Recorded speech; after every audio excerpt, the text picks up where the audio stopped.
សុខចិត្តធ្វើភ្លើ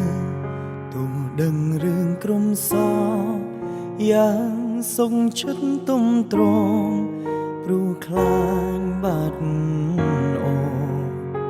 ល្ងងណាស់មែនទេមិនហ៊ានឈប់ស្នេហ៍ស្ងួន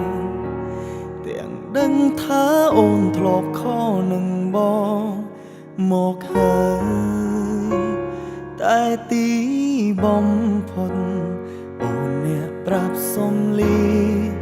បងឲ្យថែខ្លួនផងពេលអត់ពីថ្លៃអូនសូមយកគេអ្នកថ្មីអាចផ្ដល់ឲ្យស្រីនៅរាល់អ្វីដែលរូបស្រីថ្លៃអូនត្រូវការសូមយំពេលនេះពេលចុងក្រោយយំឲ្យអងភាពឈឺផ្សាយំឲ្យអស់ដួងចិត្តដែលស្នេហ៍ពេកសូមយំឲ្យអ